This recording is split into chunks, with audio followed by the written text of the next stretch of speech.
बिस्मिल्लाहिर्रहमानिर्रहीम। अस्सलाम वालेकुम नाज़रीन, आप यूट्यूब चैनल देख रहे हैं। मैं इमरान खान हूँ। साबिक़ वज़ीर-ए-आज़म इमरान खान साहब की मुलाकातें बंद हैं, लगभग 8 महीने से ज़्यादा हो गए और मुलाकातें नहीं हो रही। उनकी फैमिली मिलने के लिए जाती है, हर हफ्ते जाती है, मुलाकात नहीं करवाई जाती। वो बार बार कोशिश करते हैं इमरान खान से मिलने की, लेकिन मुलाकात हो नहीं पा रही। अब ये मामला अदालत में गए और एक मरतबा नहीं, कई मरतबा गए, बार बार अदालतों में गए, लगभग सैकड़ों मरतबा अदालत में गए पाकिस्तान तहरीक-ए-इंसाफ के लोग और इमरान खान साहब की फैमिली, उनके वकला और बहुत सारे लोग अदालतों में जाते रहे, लेकिन इसके बावजूद इमरान खान साहब से मुलाकातें नहीं खोली गई। अब हाई कोर्ट ने एक ऑर्डर दे दिया था, लार्जर बेंच ने ऑर्डर दिया था, तो सब ये समझ रहे थे कि मुलाकात हो जाएगी, फिर भी इमरान खान साहब की मुलाकात नहीं करवाई गई। ये मामला चला गया सुप्रीम कोर्ट ऑफ पाकिस्तान में। जब ये मामला सुप्रीम कोर्ट ऑफ पाकिस्तान में गया तो सबको लगा कि शायद अब सुप्रीम कोर्ट के अंदर जो है वो जजेस गुस्सा दिखाएंगे या जजेस ये कहेंगे कि ये तो बड़ी सख्त ज़्यादती है कि अदालती अहकामात की खिलाफ वर्जी की जा रही है और तौहीन अदालत की जा रही है, तो वो मुलाकात के लिए हुक्म जारी करेंगे।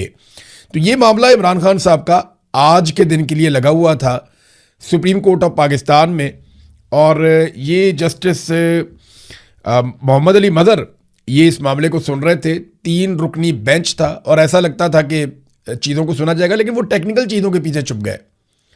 किसी एक जज ने भी इतनी जुर्रत और हिम्मत नहीं की सुप्रीम कोर्ट ऑफ पाकिस्तान के जजेस में से कि वो ये सवाल पूछ लेते कि भाई एक आदमी की आपने मुलाकातें क्यों बंद कर दी हैं, किस कानून के तहत बंद कर दी हैं, और अदालती अहकामात के बावजूद आप मुलाकातें क्यों नहीं करवा रहे।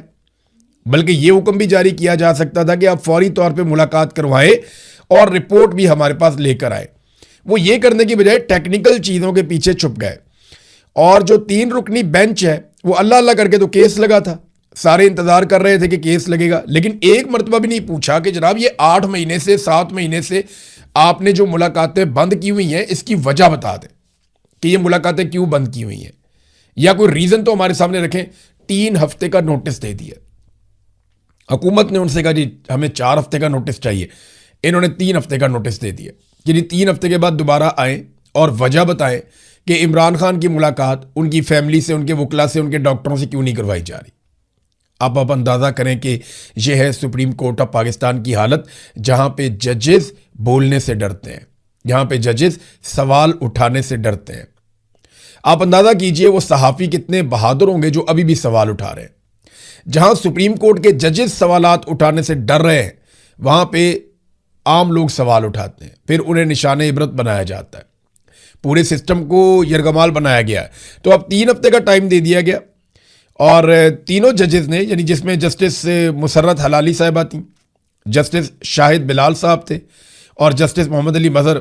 अब ये तो हीरे हैं बहुत बड़े बड़े ये जजेस, जिनको यही समझ नहीं आई कि एक आदमी की, और पूरे पाकिस्तान में नहीं पूरी दुनिया में ये खबर चल रही है, आलमी सतह पर खबर चल रही है, और 3 हफ्ते का मजीद टाइम देकर इन्होंने भिजवा दिया। पंजाब की हुकूमत ने और वफाकी हुकूमत ने मुलाकातों के खिलाफ बात की है, उन्होंने मुखालफत की है। यानी ये बात आपने सिर्फ रिकॉर्ड पे रखनी है कि पंजाब में मरीम नवाज़ की और नवाज शरीफ की हुकूमत है, वफाक में नवाज शरीफ और शहबाज शरीफ की पीपल्स पार्टी के साथ यानी जरदारी के साथ मिलकर हुकूमत है, और इन दोनों हुकूमतों ने यानी पीपल्स पार्टी और PMLN ने यह मौक़िफ़ इख्तियार किया सुप्रीम कोर्ट ऑफ पाकिस्तान में कि हम मुखालफत करते हैं इस बात की कि इमरान खान साहब की उनकी फैमिली से, वकला से, डॉक्टरों से मुलाकात करवाई जाए।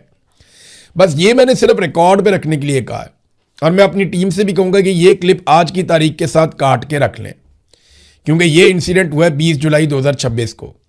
तो कल को कोई ये ना कहे कि जनाब हमारी मुलाकात नहीं हो रही। तो इमरान खान की मुलाकात बड़े लंबे अरसे से नहीं हो रही, और आज मुखालफत की है वफाकी हुकूमत ने और सूबाई हुकूमत ने भी। तो ये सिर्फ रिकॉर्ड पे रखने के लिए है, ताकि कल को जब ये रोएं, पिटें, चीखें मारें, तो इनको ये दिखाया जा सके कि जनाब ये देखिए आपने ये किया था। नाज़रीन, जजेस इंसाफ क्यों नहीं देते, इसके पीछे रीजंस है ना। जो भी इंसाफ नहीं देता या पाकिस्तान तहरीक-ए-इंसाफ को कुचलने में, इमरान खान साहब को, उनकी फैमिली को परेशान करने में, उनको सजाएं देने में, उनको जेलों में रखने में अपना किरदार अदा करता है, ये सिस्टम उसे नवाजता है। आप सहाफ़ियों में देख लीजिए, वकला में देख लीजिए, ब्यूरोक्रेसी में देख लीजिए, जो जितना ज़्यादा इमरान खान से लड़ा है पाकिस्तान के मिलिट्री एस्टेब्लिशमेंट के जर्नैलों ने, उतना ही ज़्यादा सिस्टम के ज़रिए उसे नवाजा है।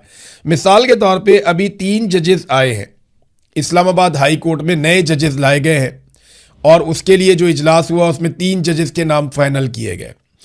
इनमें से जो एक जज हैं वो शाहरुख अर्जुमंद हैं जिन्हें लाया गया है।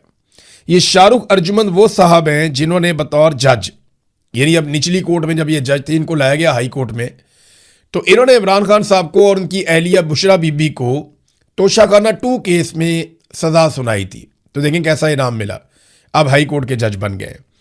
उमैर मजीद मलिक साहब, ये वो वकील साहब हैं जो तोशाखाना का जो एक केस था इमरान खान साहब के ऊपर, उसमें एफआईए की जानिब से बतौर प्रोसिक्यूटर पेश होते रहे हैं। यानी ये भी इमरान खान साहब के खिलाफ मुआवनत कर चुके हैं मौजूदा हुकूमत की और एस्टेब्लिशमेंट की, लिहाजा इन्हें भी नवाजा गया, ये भी बन गए हाई कोर्ट के जज। फिर एक अयाज शौकत साहब हैं, ये एडवोकेट जनरल इस्लामाबाद में रहे हाई कोर्ट में, तो फिर इन्हें भी बना दिया गया। तो जो जो इमरान खान के खिलाफ जाएगा या उसके खिलाफ खड़ा होगा उसको ये सिस्टम नवाजता है, क्योंकि आसिम मुनीर साहब को ऐसा लगता है कि उन्हें बहुत बड़े पैमाने पे हिमायत चाहिए, उन्हें सिस्टम के अंदर हर जगह अपने लोग चाहिए और ख़ास तौर पे वो लोग चाहिए जिन्होंने इमरान खान के खिलाफ डिलीवर किया हुआ हो। देखिए ना, जो जो आदमी इमरान खान के खिलाफ इस्तेमाल होगा ना, तो इस रजीम को इस बात का अंदाजा हो जाएगा कि क्योंकि ये आदमी इमरान खान के खिलाफ इस्तेमाल हो चुका है, लिहाजा इसको बेहतर जगह पे पहुंचाओ। अब ये भी डरेगा कि इमरान खान आ गया तो पता नहीं मेरा क्या बनेगा, लिहाजा ये बदला लेने में हमारी मदद करेगा और इस सिस्टम को बचाने के लिए पूरा जोर लगाएगा। इसलिए ऐसे सारे हीरे इकट्ठे किए जाते हैं जो एंटी इमरान, पूरा निजाम जो है ना इस वक्त पाकिस्तान का खड़ा बुग़्ज़े इमरान में, पूरा निजाम पाकिस्तान का इस वक्त खड़ा है एंटी इमरान लोगों को इकट्ठा करके, और इनके पांव जमीन पे नहीं है, ना इनकी कोई जड़ है। ये एक झटके में सारे के सारे गिर जाएंगे और आप इन्हें गिरता हुआ देखेंगे।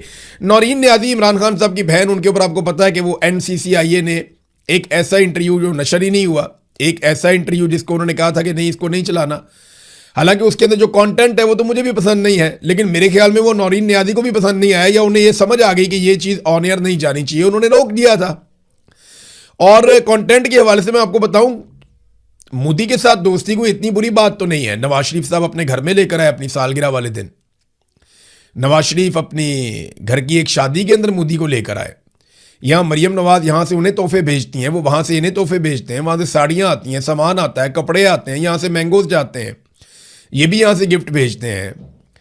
तो नवाज शरीफ के जो ताल्लुकात हैं मोदी के साथ वो ढके छुपे तो नहीं है, और पाकिस्तान की एस्टेब्लिशमेंट इसे बहुत पसंद भी करती है।